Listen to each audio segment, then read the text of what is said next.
Welcome to Mr. Na Batong Remix 2026.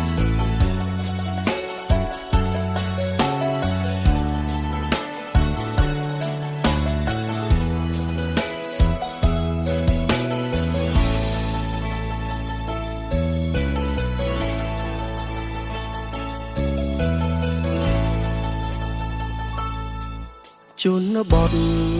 ឆ្ងាយพ้นពីដីទីក្រុងរូក្នុងជំរំវាលស្រែបឹងស្រូវស្រងស្រែខែភ្លៀងមកដល់ពូងយើងនោមគ្នាជួរងដីស្រែស្រងស្រែមានតែធ្វើស្រែដាំស្រូវហូបក្ដាំហូ